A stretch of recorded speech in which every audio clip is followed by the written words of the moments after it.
নমস্কার বন্ধুরা, কেমন আছো সবাই? আমরা অনেক ভালো আছি। আজ আমার মিঠি সোনার অন্নপ্রাশন।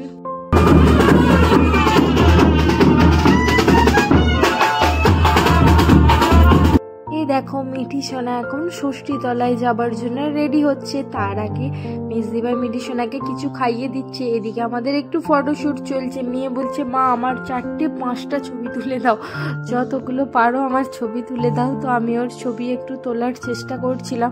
আর ওর বাবা সেদিন আমাদের সাথে থাকলেও কিন্তু আমাদের ধারে কাছে ছিল না। টোটোতে বসে পড়েছি, মেয়েটিকে স্নান করাতে নিয়ে যাওয়া হচ্ছে। মিঠিকে তো খুব সুন্দর লাগছে গো, মিঠিকে তো খুব সুন্দর লাগছে। কত কিউট লাগছে আমাদের মিঠিকে। মেজদিভাইয়ের জন্য খুব কিউট কিউট ড্রেস কিনেছিল।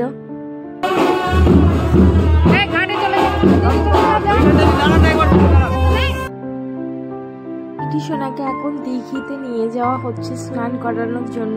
তো এই দিঘিকে ঘিরে অনেক রকম গল্প আছে। এখানে স্নান করলে অনেক রোগও ভালো হয়। দিন রাত্রির থেকে যখন আমরা গিয়েছিলাম, তো মিঠি আমাদের কোলে একদমই আসছিল না, কান্না করছিল। এমনকি কারোর কোলেই বেশি যেতে চায়নি, কান্নাকাটি করছিল।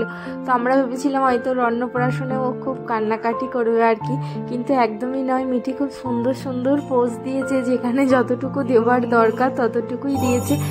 খুব ভালোভাবে স্নানও করেছে।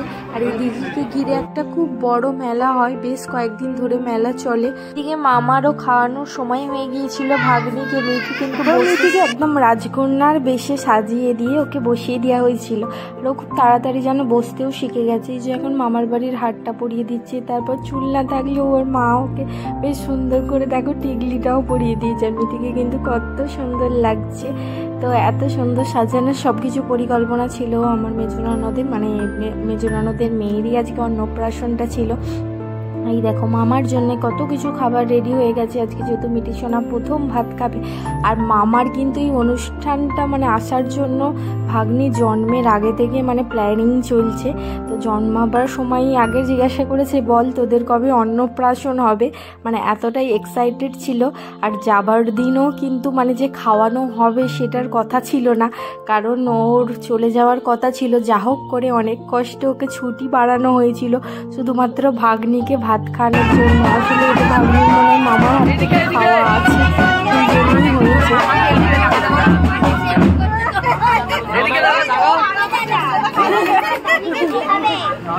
এই সবই খাচ্ছে।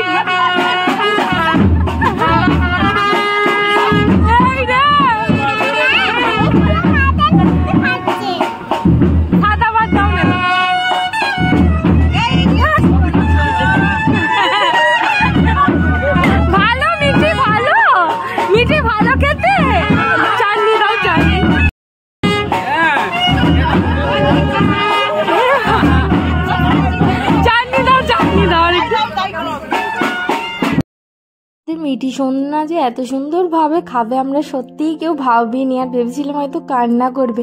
তারপরে ওর মামাকে দেখো কিন্তু সেরকম দেখেইনি, জন্মের পর থেকে এই প্রথমই দেখেছে। ভোজনের আগে একবার শুধু ওর সাথে দেখা করতে গিয়েছিল ছুটিতে আসার পরে, তারপরে ভোজনাতে ডাইরেক্ট খাইয়েছে, ওর কাছে চলেও যাচ্ছে, আবার খাচ্ছে খুব সুন্দরভাবে। দেখো সত্যি একটা টান হয় না, সেটাই মনে হয় ভগবান থেকে করে দিয়েছে।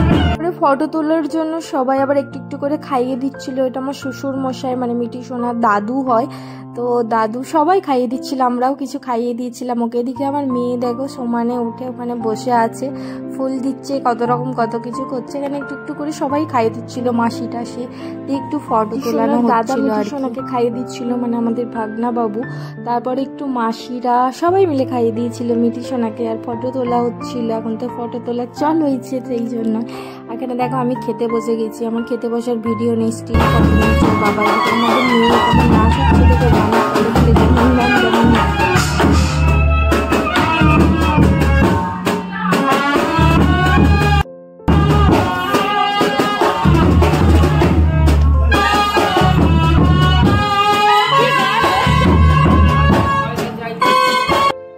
খাওয়া দাওয়া সব কিছু মিটে যেতে কয়েকটা আত্মীয় স্বজন চলে যাওয়ার পরে এদিকে মিঠি সোনার মা বাবা দুজনে মিলে মিঠি সোনাকে নিয়ে ভিডিও শ্যুট করছিল ওদের বাড়ির কাছেই জমির সামনে। আর কি সুন্দর লাগছে দেখো, মিঠি সোনাকে যেন একটা লাল পরি।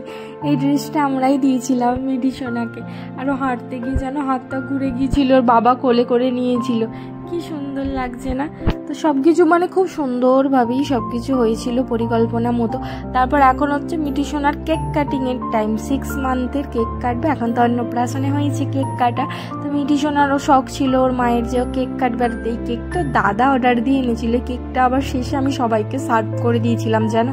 এটা আমার মেয়ে তো কেক কাটার জন্য উৎসুক হয়ে পড়েছে, কিন্তু আজ তো মিঠি সোনার দিন, তাই আজকে তো কেক মিঠি সোনাই কাটবে। আর কাটার থেকে যেন পুরো গোটা গায়ে মেখে টেকে আলাদা একদম একাকার করে দিয়েছে।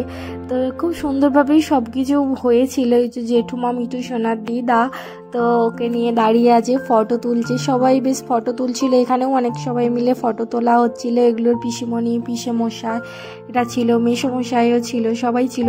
তারপরে আবার কেক ফেক কাটার পরে আশীর্বাদ হয়েছিল। এই টাইমটা যদিও একটু সন্ধে হয়ে গিয়েছিল, এত কিছু অনুষ্ঠান করতে গেলে একটা ছোট মেয়েকে তো একটু টাইম লাগবেই বলো। তারপরে এই দেখো মিঠি সোনার গায়ে হলুদ হওয়ার কথা ছিল, কিন্তু আর টাইম অ্যাডজাস্টমেন্ট হয়নি। সেই জন্য সন্ধেবেলায় একবার ফটোশ্যুট করিয়ে নেওয়া হচ্ছিল গায়ে হলুদে। অনেক ইচ্ছা করে ওর বাবা ওর জন্য এটা আনিয়েছিল গায়ে হলুদে ফটোশ্যুটের জন্য, কিন্তু মিঠি সোনা তো ছোট, তো সেই জন্য সব কিছু আর কি টাইম মতো হয়নি। মিঠি সোনার ঠাকুমা ওকে আশীর্বাদ করে নিচ্ছে। তারপরে পর এখন বড় মাসিমণি, তারপরে বড় মেসোমশাই এক এক করে। আর খুব হাসি মজা হচ্ছিল। মিঠি সোনা কিন্তু কাঁদেনি দেখো, পুরো অনুষ্ঠানটায় মানে খুব মানে একবার রাতবার কেঁদেছে, এখানে আবার হাসছিল। এটা ছোট মাসিমণি, ছোট মেসোমশাই সবাই ওকে আশীর্বাদ করছিল। আর তোমরাও মিঠি সোনাকে আশীর্বাদ করো, ও যেন অনেক বড় হয়, ভালো থাকে, সুস্থ থাকে, ভালো মানুষ হয়। অন্নপ্রাশনটা কয়েকদিন আগেই হয়েছিল, আমার একটু দিতে লেটই হয়ে গেল। এখন জানি না কেন এত কুড়ে হয়ে গেছি, ভিডিও এডিট করতে আর আগের মতো আর টাইম মতো দেওয়াই হয় না। তো সবাই মিঠি সোনাকে আশীর্বাদ করে দিও। এবার আমাদের মামা মাইমার পালা। লাস্টে আমার মামা মাইমা আশীর্বাদ করে মিঠি সোনাকে। তো মিঠি সোনা যেন ভালো থাকে, সুস্থ থাকে। চলো ভিডিও তাহলে এখানেই শেষ করি আজকের মতো। তোমরাও ভালো থেকো, সুস্থ থেকো। Bye bye.